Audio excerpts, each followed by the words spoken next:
kawan-kawan lah. Selamat datang ya. Ini kita baru belajar bikin YouTube. Tapi jangan risau, jangan sedih. Nanti isinya daging semua. Kalian harus tonton ini. Oke? Perkenalkan dulu bosnya ya. Saya ya. Nama saya Denny. Saya biasa dipanggil Cak Nan, tapi bukan artis. Di sini kita akan sedikit membahas terkait dengan pekerja tambang. Kalian tunggu-tunggu pasti. Untuk pekerja tambang sendiri ada banyak unsur ya. Jadi kita nanti di sini akan menanya-nanyai seorang narasumber yang mungkin sudah lama di tambang ya, terkait dengan IRT. Apa itu IRT? Apa bedanya dengan damkar? Langsung saja kita tanya sama narasumber.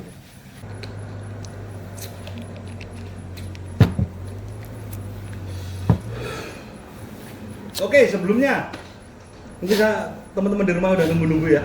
Kita perkenalan diri dulu dari narasumber kita yang sangat ganteng ini, nanti buat cewek-cewek yang mau kenalan juga nanti IG-nya kita share di deskripsi. Aman. Ayo langsung perkenalkan Mas. Ya, perkenalkan, nama saya Giovanni, biasa dipanggil Gio. Profesi saya seorang rescuer. Saya IRT member di salah satu perusahaan tambang yang ada di Kalimantan Tengah. Ya. Nah, bisa dikenalkan dulu sampean asalnya dari mana, bisa sampai di Kalimantan Tengah ini kerja di tambang seperti itu. Oke, baik. Jadi saya ini asli dari Tanah Toraja ya. Itu suatu kabupaten di Sulawesi Selatan. Jadi awalnya saya menginjakkan kaki di Kalimantan ini, dulu saya bekerja di Kalimantan Selatan di suatu pabrik yang bergerak di bidang manufaktur produksi semen sebelum saya masuk di tambang di Kalimantan Tengah. Seperti itu. Mantap juga, jadi emang backgroundnya dari perusahaan ya? Iya, saya dari perusahaan. Sebelum di sini kita mungkin berawal dari background dulu ya, background kuliah ataupun sekolah. Sebenarnya sampai itu dulu kan sekarang jadi IRT, apakah dulu juga ada sekolah khusus IRT atau yang lain? Coba jelaskan ke teman-teman yang di rumah ini biar nggak penasaran kawan-kawan kita kan. Kalau bidang pendidikan saya terakhir itu sebenarnya nggak ada relevansinya dengan profesi saya sekarang ya, karena saya ini lulusan suatu universitas perguruan tinggi jurusan teknik mesin ya, khususnya teknik produksi gitu. Saya masuk ke IRT sendiri ini langsung gitu ya, langsung saya jelasin. Langsung aja nggak apa-apa, langsung dijelaskan. Nah, jadi untuk kalau bidang IRT sendiri itu dia itu lebih ke tentang keselamatan di suatu pertambangan ya. Jadi di mana suatu tim yang dibentuk khusus di suatu departemen yang namanya SHE gitu ya, Safety, Health and Environment gitu.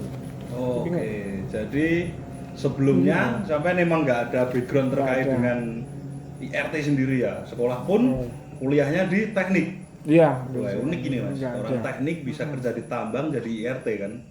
Benar. Walaupun itu udah agak melenceng jauh kan. Ya mungkin ada teknik-tekniknya kan, mungkin penanganan apa unit kan gitu kan. Mungkin ada sedikit lah. Nah, selanjutnya tadi kan sudah ada background, ada proses masuknya di tambang seperti apa ya. Kalau untuk area tambang sendiri itu gambarannya seperti apa sih Mas di tempat sampean bekerja itu?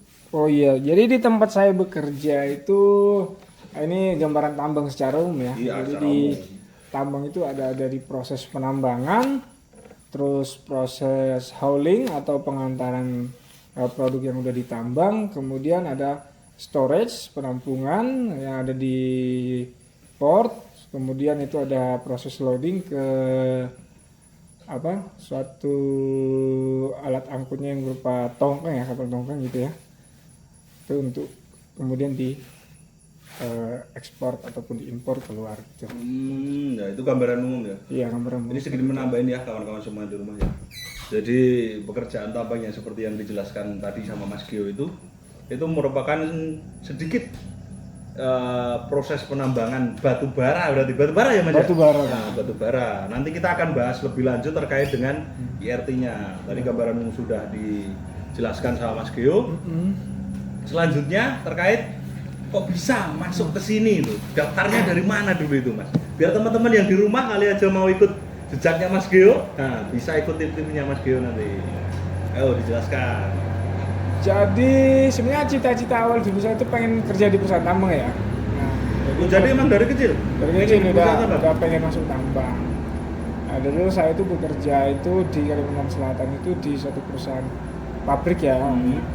Apa saya bekerja itu kemudian ada buka lowongan. Itu dari lihatnya dari mana? Saya itu tahunya itu dari karyawan yang bekerja di perusahaan sendiri. Kalau perusahaannya lagi ada lowongan, kemudian saya tahu katanya perusahaan itu membutuhkan anggota tim IRT gitu. Jadi ini baru ingin membentuk suatu tim IRT, jadi baru dedicate gitu kan. Kemudian saya searching di Google apa sih tim IRT itu atau tim emergency response team itu. Kemudian saya lihat, saya baca, kemudian saya lihat juga di YouTube bagaimana cara kerjanya, terus apa aja yang dilakukan sebagai tim IRT. Itu menarik minat saya untuk mendaftar. Jadi saya coba mendaftar melalui serangkaian tes, kemudian dinyatakan lolos. Ya, puji Tuhan saya berada di tambang sekarang. Jadi emang taunya dari media sosial ya.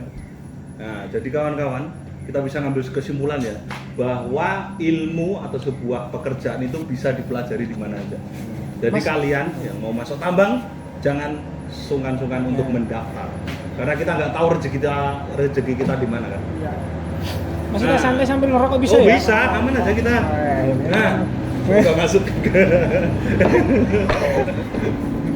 Marlboro. Rokok Parem. Wah, ini rokok ini ya lumayan, duitnya lumayan banyak. Nah, sekarang kita tanya kan sampean udah masuk tambang ini. Pertama kali ini masuk tambang berarti. Ya. Di luaran kan tambang itu kayaknya wah gitu kan. Nah, sampean masuk di PTX ya. Kita nggak nyebut ya. Ya mungkin teman-teman ada yang tahu juga sih lihat seragam kita. Gitu ya. Jadi apa aja sih Mas fasilitas yang sampean dapat? Terus denger kan, gajinya kan lumayan gitu ya. Di luaran gitu kan. Yang beredar seperti itu. Coba sampean ceritakan itu. Fasilitasnya apa aja yang dapat sama. Kita nggak nyebut gaji ya. Jadi gaji kita skip aja. Fasilitas saja buat nari teman-teman yang di rumah ini yang pengen masuk tambang. Jadi fasilitas yang saya dapatkan selama saya bekerja ya di tempat saya kerja itu ya, tentunya ada fasilitas menginap ya atau camp, mes biasanya orang nyebutnya mes. Terus juga ada juga fasilitas kesehatan ya. Terus untuk konsumsi sendiri ada juga, yaitu kita dijamin 3 kali sehari makannya ya, itu gratis loh, itu gratis. Terus juga untuk bekerja sehari-hari pun kita dilengkapi sarana, yaitu mobil LV double cabin ya, karena kondisi di tambang sendiri kan ya medannya cukup berat ya, jadi memang sarana-sarana yang digunakan itu semua itu ya double cabin gitu. Jadi itu 4x4 ya? 4 kali. Ya di situ ya? Ya. Oke, kita masuk ke pembahasan daging ini ya. Kita mulai masuk dikit-dikit ini. Nah, sampai kan sebagai IRT. Coba sedikit jelasin IRT itu apa sih? Gambaran teman-teman kita di rumah ini, biar tahu ini kalau mau masuk tambang ini. Iya, kalau di luar tuh pasti orang mungkin bingung ya dengar kata IRT itu apa sih gitu ya. Jadi IRT sendiri ini kepanjangan dari Emergency Response Team. Jadi suatu tim yang dibentuk atau dari orang-orang yang dipilih memiliki kemampuan khusus yang dengan tujuan adalah untuk menyelamatkan aset perusahaan baik itu berupa peralatan, bangunan maupun manusia yang bekerja di suatu perusahaan itu sendiri. Ya, termasuk mencangkup juga untuk flora dan fauna di area kerja penambangan itu. Wah, cakupannya berarti luas juga ya. Iya, Nah, mungkin teman-teman di rumah ini, kalian pasti bertanya-tanya kan, apa sih bedanya IRT sama damkar di luaran kan? Sama juga kan, damkar juga ngerespon kalau ada kebakaran, ada ular mungkin, ada kucing kejebak atau mungkin juga bisa penanganan ular sama biaya juga ya di IRT kalau di tambang itu. Coba Ya. sedikit jelasin nih Mas, biar punya gambaran nih teman-teman ini. Ya, IRT dan damkar di luar sana itu nggak beda jauh ya. Mungkin kalau di luar sana di publik ada fasilitas dari pemerintah atau ada instansi khusus yang namanya damkar ya untuk menangani masalah kondisi darurat di area publik ya. Kalau di dalam suatu tambang, ruang lingkup untuk tambang sendiri ya ada yang namanya tim rescue atau tim IRT. Ya. Ya untuk Mana tadi rokoknya? rokoknya Yang rokok nggak jalan ini kita Itu, ini. Mas, itu Oh ini sampean, di Mas, sini ini. ternyata nggak kelihatan. Iya. Gini nah. Ayo silakan dilanjut lagi. Jadi untuk kemampuannya sendiri itu mencakup mengenai fire fighting karena namanya tim IRT kan penanganan kondisi darurat. Kondisi Iya. darurat itu seperti apa aja sih? Contohnya kan kebakaran nih. Nah, jadi tim IRT sendiri itu harus memiliki kemampuan untuk menangani suatu kebakaran. Ya mirip-mirip damkar lah gitu kalau di luar sana ya. Kurang lebih seperti itu. Dan tadi pertanyaannya menangani kayak masalah binatang liar ya, ada ular berbisa kan gitu, misalnya beruang juga pun gitu, iya. Yaitu satu apa ya, kondisi di mana bisa menghasilkan suatu ancaman ya, baik itu peralatan di perusahaan sendiri ataupun manusianya ya. Jadi itu juga kondisi darurat yang harus kita tangani, cuman penanganannya beda seperti itu. Jadi sedikit banyak itu untuk perbedaannya dari IRT sama damkar itu area ya, area sama tanggung jawabnya Area itu ya. kerja ya dan tanggung jawabnya. Jadi untuk IRT itu khusus di dalam perusahaan berarti. Khusus dalam perusahaan kan Dan- dia untuk melindungi aset perusahaan. Ya. Nah, aset perusahaan itu berupa benda dan juga manusianya. Oh gitu. Tuh. Kalau untuk damkar berarti di kota-kota kan, kalau kan udah tahu mungkin. Nah, tapi ada kemungkinan nggak sih IRT itu pengabdian keluar Mas? Oh ada. Jadi IRT itu kan di bawah komando Kementerian ESDM. Sumber daya dan mineral. Iya.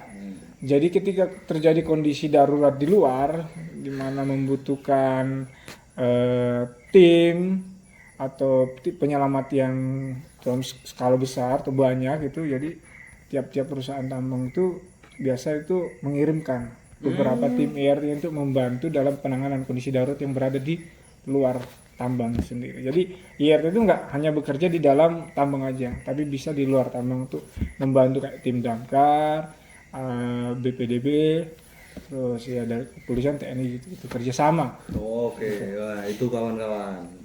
Jadi IRT itu bukan hanya sebuah pekerjaan untuk kita cari uang aja. Selain pengabdian ke perusahaan, itu juga ada pengabdian ke masyarakat juga. Ya. Jadi kalian yang pingin jadi IRT itu mindsetnya mungkin dirubah ya, bukan kita cuma kerja buat perusahaan, kita jadi budak korporat ya. Kita juga bisa bermanfaat buat orang lain. Benar. Di luar sana. Oh kalau untuk yang sampean lakukan yang pernah keluar gitu pernah nggak? Yang buat pengabdian di masyarakat buat bantu apa bencana atau apa gitu pernah nggak?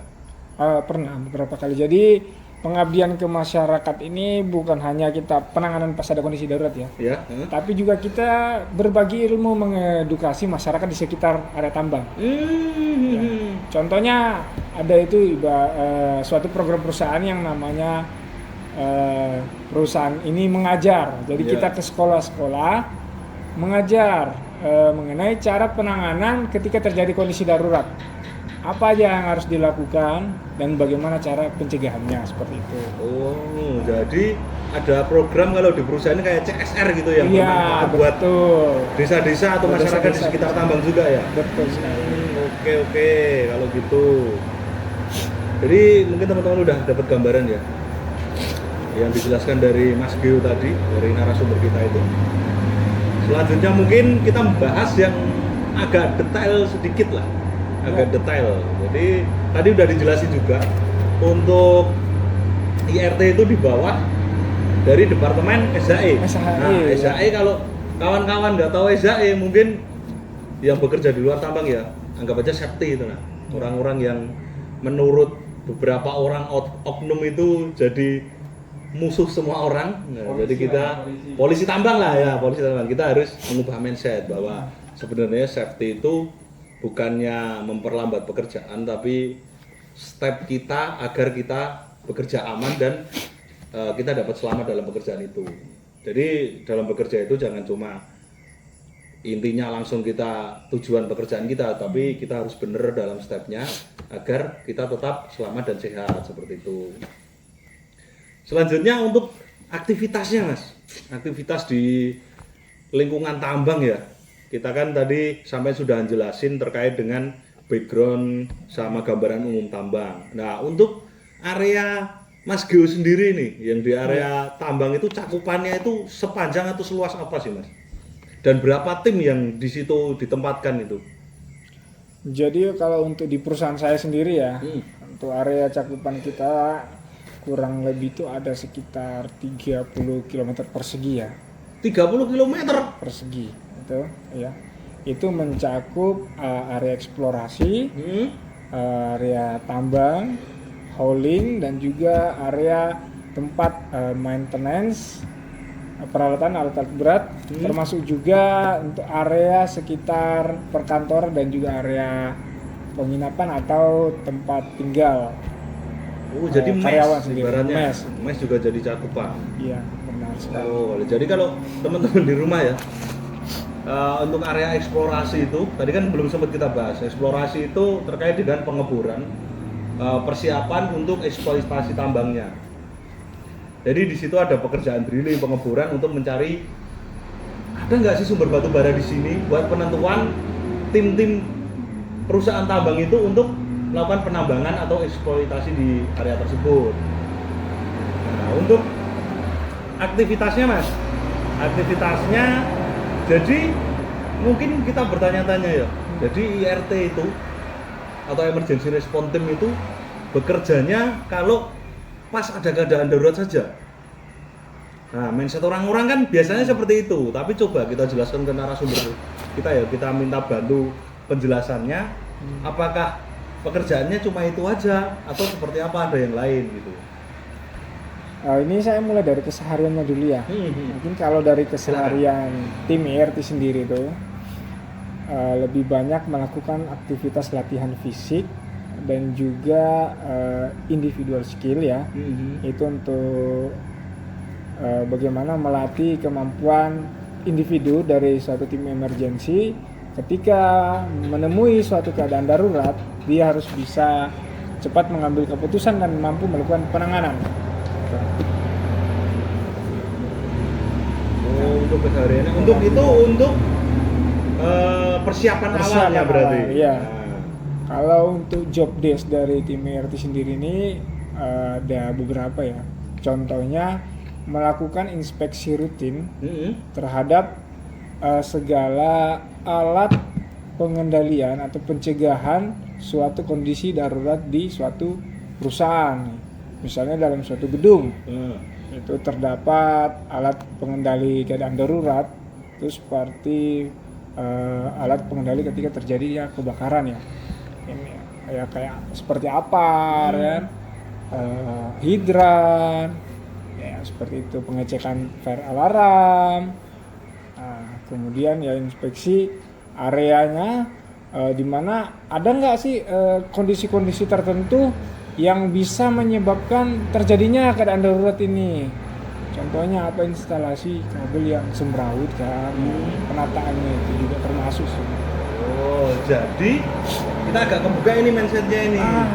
Jadi IRT itu bukan bekerja saat ada keadaan darurat saja. Oh tidak. Jadi sebelum ada keadaan darurat, kita sudah mulai untuk menanggulangi berarti dengan cara inspeksi tadi itu ya.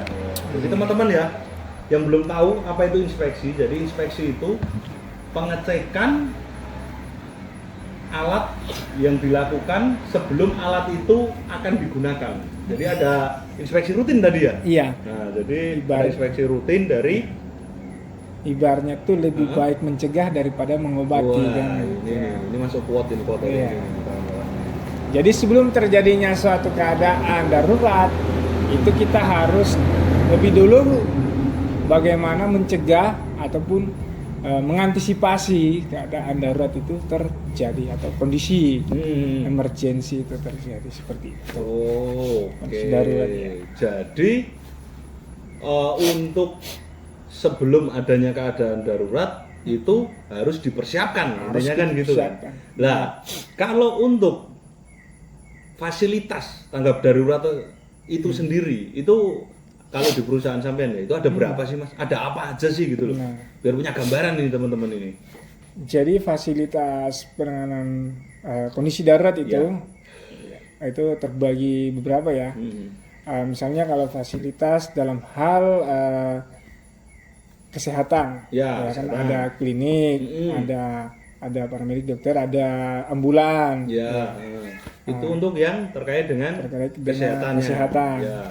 Nah, Selanjutnya, kalau untuk misalnya untuk penanganan kebakaran itu ada juga misalnya fire truck. ya, Nah, terus sarana respon untuk tim emergency sendiri.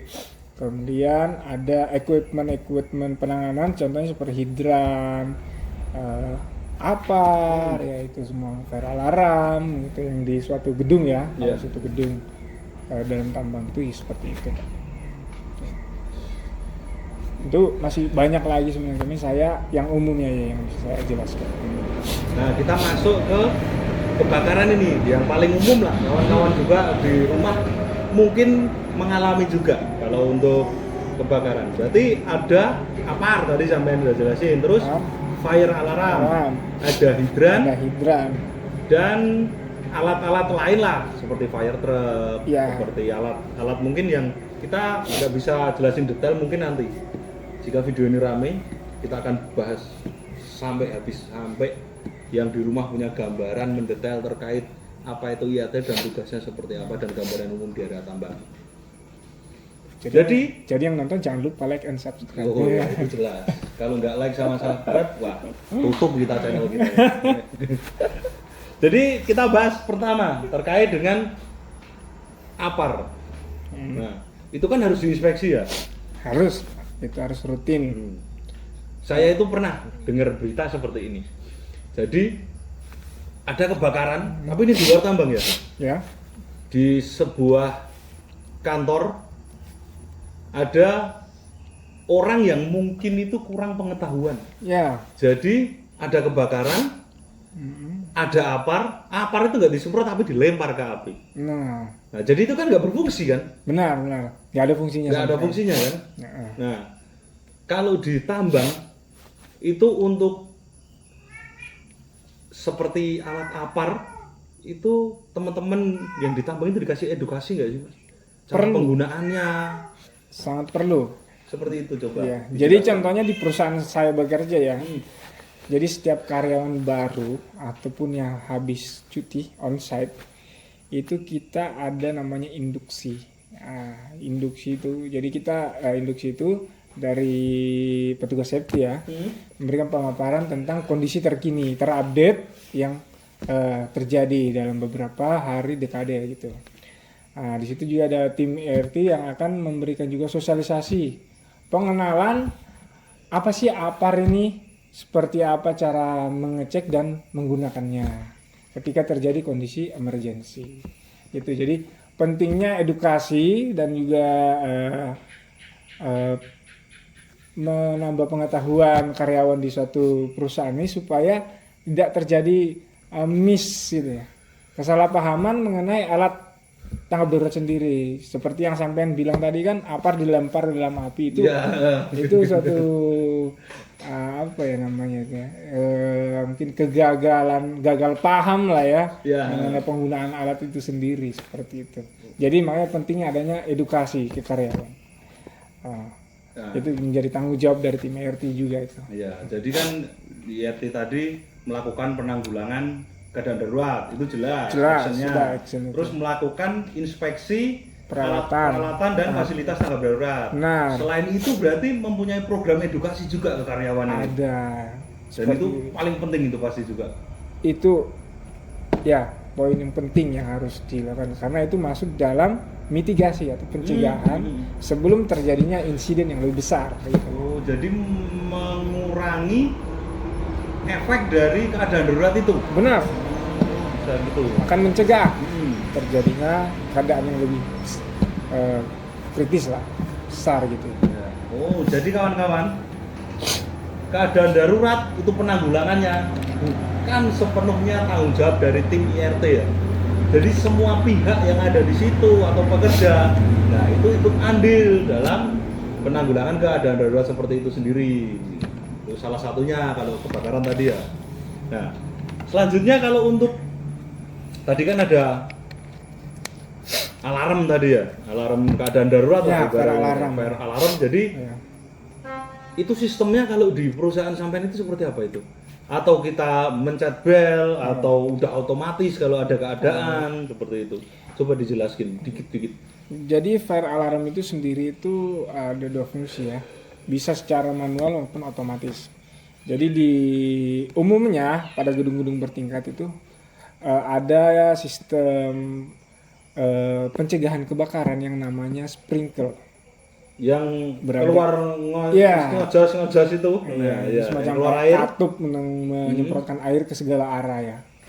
Nah, jadi ketika terjadi kondisi suatu kebakaran, jadi akan mengaktifkan kerja dari sprinkler sendiri, di mana kan pompa fire hydrant itu ya, fire hydrant itu salah satu peralatan darurat juga, itu akan aktif dia, aktif menghasilkan tekanan, kemudian akan menghidupkan fire alarm secara otomatis ya. Karena itu untuk sistem yang sudah terintegrasi ya, yang sudah modern ya, seperti itu. Jadi dia bersinambungan, pas itu aktif jadi semuanya akan aktif juga. Fire alarmnya kan otomatis aktif, jadi memberi peringatan kepada karyawan yang berada di sekitar bahwa ada kondisi darurat atau emergency ya, kondisi yang berpotensi bahaya gitu. Gitu. Iya. Nah, Itu adapun tadi, juga Pak. secara manual kita tinggal mencet bel gitu ya, mencet bel kemudian alarm akan berbunyi. Itu jika sistem otomatis itu gagal, kita bisa menggunakan tombol darurat itu untuk mengaktifkan fire alarm itu sendiri. Gitu. Oh, jadi nanti seumpama ada kegagalan ini di sistem, Ya. fire alarm nggak berbunyi. Nggak Jadi berbunyi. kita ada tombol untuk mengaktifkan alarm itu sendiri. Alarm itu sendiri. Jadi otomatis siapa yang dengar alarm itu jadi ada kondisi darurat. Benar. Nah, nanti semua karyawan akan bersiap siaga, nah dan mencari sumber itu, ya kan? Ya, benar seperti itu. Jadi kalau ada, seumpama ada kejadian nih, Mas, ada keadaan darurat, orang-orang itu kan bingung pasti. Ya. Ada yang di mana ini kan, kalau yang belum tahu kan denger gitu kan pasti otomatis pada udah Kabur ya, overthinking lah, bingung di ya. mana pasti kan, wah camu banget kan itu kan. Nah, Nah, ya. itu orang-orang itu gimana gitu loh, kita mengendalikannya gimana orang-orang itu yang pada bingung itu di area itu. Ya, jadi sebelum kondisi darurat ataupun saat kondisi darurat terjadi, itu kita sudah juga mengedukasi ya karyawan apa sih yang harus dilakukan ketika terjadi kondisi darurat seperti itu ya. Oh iya iya. Pertama itu jangan panik. Kita itu ada SOP evakuasi. Tentu di gedung, kalau di gedung-gedung bertingkat ataupun suatu bangunan gitu ya, perkantoran, itu udah jelas ada jalur evakuasi, udah ditempel ya. Jadi ketika mendengar suatu alarm, artinya terjadi kondisi emergensi atau kondisi darurat. Jadi setiap aktivitas pekerjaan dalam suatu area tersebut harus dihentikan dan semua karyawan tuh harus mengikuti jalur evakuasi menuju ke master point untuk berkumpul. Jadi apapun itu, ketika mendengar suatu alarm emergensi, maka itu kita asumsikan ada terjadi kondisi darurat di mana kita harus segera mencari lokasi yang aman. Ya walaupun itu nggak terlihat dari tempat kerja kita ya bahwa ada kondisi di dekat kita, walaupun jauh dari kita tetap harus namanya antisipasi. Jadi kita harus ngikutin prosedur emergency, mengikuti jalur evakuasi dan berkumpul di master point. Gitu. Oh, jadi master point itu sebutan untuk area titik berkumpulnya semua Benar. orang atau karyawan Benar. pada saat ada keadaan Ini si darurat. Oh, Nanti ya. ada petugas-petugas dari tim emergency ataupun petugas safety ataupun pimpinan yang yang bertanggung jawab suatu area tersebut yang akan mengarahkan karyawannya itu. Gitu, seperti itu. Oh, itu. Oke. Jadi itu tadi udah dijelasin ya teman-teman di rumah ya. Jika ada keadaan darurat, kita harus ikutin jalur evakuasi dan ke area titik kumpul. Ini bukan hanya untuk kawan-kawan yang kerja di tambang aja. Jadi mungkin beberapa perusahaan atau instansi pemerintah Ya. pasti ada titik kumpul gitu kan. Pasti loh, Karena harus kan ada itu. potensi kan. Ada potensi. Kalau untuk resikonya sendiri di area pertambangan di perusahaan sampean, itu keadaan darurat yang mungkin terjadi itu apa aja sih mas? Nah ini keadaan darurat ini kan kompleks nih kalau tambang ini banyak. Ini yang mana dulu nih? Nah, Keadaan darurat yang seperti apa dulu yang dimaksud nih? nah itu keadaan darurat yang membuat sebuah kepanikan. Jadi mungkin berhubungan dengan orang banyak dulu. Oh, Jadi iya. biar bisa diterapin di teman-teman di rumah ini. Jadi apa aja ini yang kira-kira sesuatu keadaan yang dapat menimbulkan kepanikan gitu loh. Iya. Misalnya nih kalau di tambang ya, Iya. itu kan lebih ke area yang terbuka gitu ya, terbuka. Misalnya kondisi darurat, misalnya gempa bumi ya, terus tanah longsor, terus kalau di area kerjanya sendiri, misalnya mungkin gedung roboh atau kebakaran bisa juga. Terus ada juga faktor dari alam, kondisi alam yang kita nggak bisa kendalikan ya. Misalnya tiba-tiba terjadi badai apa gitu kan. Terus bisa juga karena adanya serangan binatang buas, bisa juga itu ya dalam skala besar ya, tapi itu jarang terjadi. Kurang lebih sih seperti itu sih Pak. Oke. Kalau untuk area sampean ini sendiri nih, ini yang paling sering atau frekuensinya paling tinggi itu keadaan daruratnya apa sih mas? Kalau untuk lingkungan kerja saya sendiri, kebetulan saya ini berada di tengah-tengah lokasi pertambangan ya, itu di jalur hauling atau jalur suplai batu bara dari mining ke port ya. Jalur angkut berarti. Jalur ya? angkut batu bara. Ya potensi paling besarnya itu kejadian tuh di jalan hauling sendiri. Misalnya kecelakaan lalu lintas itu ya. Kalau selain itu juga ada namanya workshop kan, tempat maintenance alat-alat berat ya. Di situ juga ada potensi bisa terjadi suatu insiden, ataupun di area penyimpanan fuel bahan bakar juga ada potensi terjadinya kebakaran seperti itu. Oh iya, kita ambil contoh satu mas. Seumpama kan paling tinggi tadi pertama kan ada di area lalu lintas. Ya? Lalu lintas, Jadi ya. lalu lintas truk-truk besar itu yang bawa batu Iya, bara iya. kan, yang buat cari cuan, buat gaji kita semua. Penghasilan utama. Iya, penghasilan utama. Tapi juga jangan lupa udah kerja di tambang, ya alhamdulillah gajinya lumayan. Jangan lupa cari sampingan. Cuma kerja di tambang aja kita nggak pinter ngelolanya, duitnya habis. Yang satu lagi mas, Iya. jangan lupa sedekah. Oh iya, jangan lupa sedekah dan tinggalkan slot kawan. Jangan lupa itu. Jangan pernah menyentuh main slot. slot. Nah. Sebanyak apapun pendapatan Anda, ketika Anda sudah terjerumus dalam dunia slot, maka disitulah awal dari skater. Iya. Enggak. Jangan, pokoknya jangan ngeslot. Kalau bisa dan harus bisa, jangan ngeslot. Itu musuh kita semua. Oke, kita sedikit penjelasan tadi udah panjang lebar sebenarnya, udah panjang lebar. Satu kasus saja, seumpama ini. Jadi kalau ada keadaan emergensi atau darurat itu, sampean dapat infonya itu dari mana mas? ya, Bisa jadi, tahu kalau wah di sana ada kejadian ini, kita harus respon ini, ibaratnya gitu loh. jadi contohnya ini ya di jalur angkut batubara kita ya. Ya.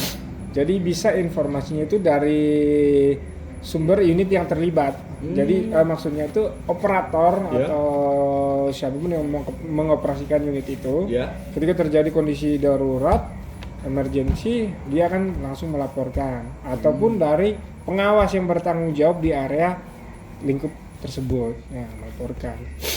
Ya, setiap pelaporan emergency tentu kita akan validasi ya. Untuk lokasi, jenis kejadiannya apa, kemudian apa yang dibutuhkan sebelum tim emergency mengarah ke lokasi tersebut. Jadi pelaporan itu nyampe di sampean itu lewatnya apa? Jadi kalau kita itu punya sistem yang terstruktur dan masif lah ya istilahnya itu. Jadi pelaporan itu masukin itu dulu ke command center. Command center itu atau pusat komando. Ya, pusat komando itu lewatnya apa, Mas? Atau di telepon atau lewat apa? Ya kebetulan di tempat kita ini agak susah masalah jaringan ya. Jadi Di hutan berarti ya, ya, Mas, ya? hutan, kita di hutan. Jadi bekerja di area tambang itu kebanyakan menggunakan mobile radio ataupun radio portable atau orang sebut walkie talkie HT gitu ya. HT, ya. Nah, untuk pelaporannya lewat situ. Jikapun itu area office atau apa yang memiliki sinyal juga bisa melalui by phone ataupun pesan gitu, pesan. Itu tergantung dari kondisi emergency ya. Seberapa itu emergency itu, seberapa darurat dan apa harus cepat ataupun bagaimana penanganannya. Tentu semua pelaporan menggunakan alat-alat tersebut bisa digunakan maksudnya. Jadi kesimpulannya teman-teman ya. Jadi Mas Gio ini pada saat waktu bekerja kalau mau ada penanggulangan itu pasti ada laporan dulu ya Mas. Ada ya? laporan Nah, dulu. jadi kalau kita tangkap dari pembicaraan narasumber tadi, jadi laporannya itu lewat radio. Jadi bukannya channel radio FM AM ya. Jadi ini kawan-kawan jangan salah ini. Radionya itu mungkin ada radio tangan atau radio di unit itu. Jadi ada sebuah channel khusus yang dipakai untuk melaporkan keadaan darurat. Seperti itu ya Mas ya? Benar. Ya. Namanya channel emergency. Biasanya itu orang-orang yang mengalami keadaan darurat itu pelaporannya seperti apa sih Mas? Itu macam-macam Mas. Iya, Macam-macam juga. Macam-macam. Jadi nggak cuma satu patokan gini, semua laporannya kayak gini semua gitu enggak? Iya, kadang mungkin tergantung ya ketika orang yang mengalami ya gitu ya. Nah, tapi kita bahas secara prosedur Mas. Yang benar itu seperti apa sih pelaporan emergensi? Di perusahaan sampean ya? Kalau tempat saya bekerja itu secara prosedur ya. Jadi pelapor emergensi itu dia harus menyebutkan nama pelapor. Oh, berarti pertama Pelapor dan dia dari instansi mana. Intinya dia dari departemen atau perusahaan mana dulu tempat bekerja. Kemudian menyebutkan lokasi emergency. Yang ketiga adalah menyebutkan apakah ada korban, baik itu berupa sarana prasarana atau peralatan ataupun manusia jumlahnya. Kemudian bantuan apa yang harus segera dikirimkan, seperti itu. Tapi ada kode khusus nggak Mas? Bahwa tahu kalau yang ada yang ngontak di radio itu bahwa itu keadaan emergensi. Jadi biar teman-teman paham ini yang di rumah ini. Ada kode khusus nggak? Ada dong. Oh, emang ada kode khusus gitu ya? Iya, semacam password lah gitu. Oh, iya, Password. iya. Jadi ketika manggil tim rescue itu dia ada ya semacam passwordnya gitu ya. Jadi contohnya menyebutkan kata emergency 3 kali. Oh, jadi emergensi 3 kali gitu? Iya. Oh enggak. Emergency. Oh, jadi ya teman-teman ya emergensinya disebut 3 kali, bukan emergensi 3 kali nih, jangan salah paham ini teman-teman ini. Setelah itu baru tadi menyebutkan nama, terus instansi, Ya, instansi. terus lokasi. Terus jenis kejadiannya seperti apa? Oh, kejadian ya. Jenis kejadian dan apakah ada korban? Ada korban, Yang ketiga adalah bantuan apa yang segera harus dikirimkan. dikirimkan. Oh, jadi teman-teman kalau ada emergensi, nah itu harus sudah siap berarti. Oh, udah sebelum ada itu kita selalu siap. Wow, jadi udah dipersiapkan Udah sebelumnya ini siap. berarti? Jadi di awal kita kerja emang udah siapin semua itu. Karena Tapi ya karena apa? Kondisi emergency itu adalah kondisi yang tidak diketahui. Dia seperti bom waktu yang kadang bisa tiba-tiba tiba-tiba. ada gitu nah. Jadi makanya kita harus selalu siap setiap saat. Wow, jadi itu ibaratnya tembok pertahanan terakhir lah ya. Oh iya. Ibaratnya gitu. Jadi tembok itu harus dipersiapkan sebelum adanya keadaan darurat itu sendiri. Oh iya. Oke. Mulai ada gambaran ini teman-teman yang di rumah ini ya. Jangan sampai nggak ada gambaran, ini daging semua ini. Kalau sampai nggak paham atau nggak bisa komen di bawah. Kalau mau tanya-tanya lagi sama narasumber kita atau butuh informasi terkait dengan emergency response team, ini sampai belibet aku. Capek ini, kita udah 41 menit ini kita ternyata. Oh nggak kerasa Nggak ya? kerasa ini. Saking Ini- asiknya kan pembahasan kita tadi kan.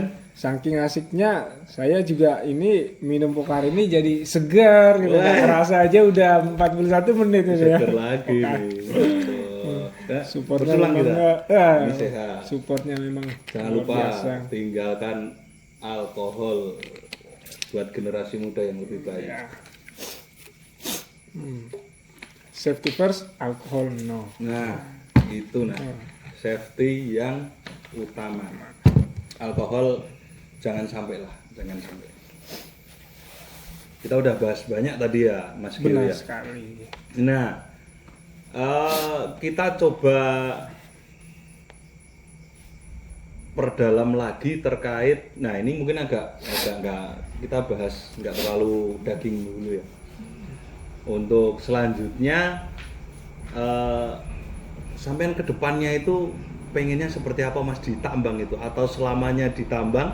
Karena teman-teman ini yang belum pernah ke tambang pasti kan mikirnya, wah aku pengen kerja di tambang, pengen bertahan lama ngumpulin duit yang banyak gitu kan. Nah, kalau sebagai sampean ini yang udah berpengalaman, ya udah tahulah seluk-beluk tambang itu seperti apa, tiap hari ngadepin keadaan, ngadepin orang, susahnya kayak apa. Nah itu planning ke depan sampean itu pengennya ke arah mana sih Mas? Tetap kerja di sini sampai ke top level atau Sampai pengen pensiun. resign atau pengen bikin usaha. Tapi kawan-kawan, kalau yang di rumah ini kerja terus capek ya, jangan mulu-mulu pengen resign, karena nyari kerja itu nggak semudah itu. Lebih baik capek kerja daripada capek nyari kerja. Betul nggak Mas? Betul sekali. Betul kan? Betul sekali. Nah, Selagi masih dibutuhkan ya, selagi Nah. masih dipakai di perusahaannya. Nah, coba dijelasin itu planning sampai ke depan itu kayak apa sih? Ibaratnya kan udah kerja di tambang ini udah lumayan bergengsi lah. Iya ya. Jadi kalau untuk saya pribadi sendiri ya ibaratnya kan ini saya udah bekerja nih di suatu perusahaan tambang gitu ya. Di dalam ini juga saya harus berkembang gitu ya.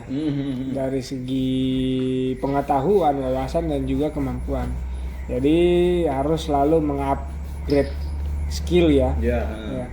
Supaya kedepannya bisa tidak hanya di situ-situ aja tapi memiliki jenjang karir gitu ya. Karena harapan kita ya bekerja pasti pengen juga jenjang karir gitu ya. Nah, kalau untuk kedepannya apakah saya bertahan lama di tambang atau gimana? Ya untuk saat ini sih ya sesuai dengan kebutuhan. Kalau masih dibutuhkan gitu ya. Di suatu perusahaan saya, ya saya kan masih tetap bekerja di sini. Karena bekerja itu tidak hanya masalah mencari cuan ya, tapi juga di mana lingkungan tempat kerja kita tuh bisa menerima kita bekerja dan juga kita nyaman untuk bekerja. Ya kita tetap bekerja gitu ya. Daripada nanti kita tidak bekerja kan menjadi beban bagi keluarga negara gitu. Itu yang penting ini. Iya, gitu. Udah kita jadi sebaik-baiknya manusia lebih baik menjadi manusia yang bermanfaat gitu ya. ini teman-teman. Jadi kita banyak quotes di sini. Kita ambil yang baik-baik, jangan ambil yang negatif lah. Intinya seperti itu ya. Iya benar. Nah, buat teman-teman ini yang di rumah itu jangan menganggap bahwa kemampuan kita saat ini kita tidak dapat mencapai suatu hal yang kita inginkan. Jadi coba aja dulu, coba dan coba lagi sampai kemampuan kita untuk mencoba itu udah nggak ada lagi. Intinya kan mati kan sudah kan. Kalau kita nggak udah nyoba, kalau masih hidup ngapain kita nggak nyoba? Benar, Nggak ada benar. salahnya juga. Tapi jangan sampai kalian mau masuk tambang pakai duit. Kita itu kerja nyari duit, bukan ngasih duit. Intinya Benar itu. sekali. Nah, udah sampai ya 45 menit ya. Kita nyari duit ya, bukan ngasih duit ya. Jangan ngasih duit admin slot gitu ya. Ya, itu balik lagi, we. Stop judi, stop alkohol. Jauhi narkoba. Kalau untuk rokok kita masih susah, jadi kita karena kita perokok, jadi mohon maaf bagi yang nggak ngerokok. Nah, sebelum kita selesai nih, sebelum kita Tutup ya. kita tutup lah atau kita balik. Nah, saya mau minta Mas Gio ini kasih sebuah afirmasi positif buat teman-teman yang di rumah biar nggak mudah menyerah dan nggak pikirannya kalau kerja itu udah corporate aja. Jadi kita ibaratnya kayak jadi kacung aja. Nah, itu beri motivasi lah ke teman-teman biar pikirannya itu kebuka lah, mindsetnya itu berubah. Bukan hanya mikirnya, aku males lah ikut orang, aku cuma dimanfaatin, gaji nggak seberapa. Nah, gaji kan itu relatif ya, kebutuhan kita sendiri. Jadi coba Mas, sampean ke kamera, sampean kasih afirmasi ke teman-teman ini sebelum kita tutup ini. Ini semacam motivasi untuk Teman-teman yang di rumah ini. generasi muda ya sekarang ya, yang lebih banyak itu menghabiskan waktunya di rumah, rebahan, main gadget gitu ya. Sambil nyepin. Nah, jadi ya seperti yang saya bilang tadi ya, sebaik-baiknya manusia itu lebih baik manusia yang bermanfaat ya bagi sesama maupun negara gitu ya. Jadi menurut saya tuh jangan pernah takut untuk mencoba, jangan mudah menyerah sebelum mencoba ataupun bermalas-malasan. Intinya adalah segala sesuatunya tuh membutuhkan duit, jadi kerja cuy. Nah, itu tadi ya teman-teman di rumah ya. Itu quotes dari Mas Gio. Jangan hanya mengandalkan warisan orang tua, karena warisan itu gak selamanya ada dan bertahan. Wah, Kalau kamu gak bisa itu. ngelola, itu ya sewaktu-waktu itu akan habis. Itu emang makjub sekali. Jadi jangan berpikir bahwa kita itu masih dikasih uang atau dikasih peninggalan sama orang tua ya. Jadi kita harus bisa berdiri sendiri kawan-kawan semua. Lebih baik jadi perintis daripada pewaris yang tidak bisa memanfaatkan warisannya dengan baik dan benar. Wah, itu emang keren. 49 menit Mas. Capek sudah aku sampai keringetan ini, aduh. Oke, itu tadi kita udah bahas daging, udah bahas kehidupan. Jadi teman-teman dukung channel kita ya, subscribe, like, share, paling nggak tonton aja udah, tonton dulu aja. Karena kita nggak tahu apa yang kita tonton itu bermanfaat buat kita apa enggak. Siapa tahu ada manfaatnya. Kalau nggak ada manfaatnya, nah mungkin kalian perlu nonton lagi. Biar dapat manfaatnya di mana. Oke, cukup dari kami ya. Cukup. Dari kita gitu dulu ya. Iya. Nanti kalian ramein channel ini. Besok kita akan podcast dengan pembahasan yang lebih daging. Oke, mungkin cukup dari kami. Kita tos dulu. Nah, semoga channel ini naik dan kita akan bahas lebih mendetail terkait IRT dan pekerjaan yang ada di tambang. Oke kawan-kawan, langsung balik. Terima kasih.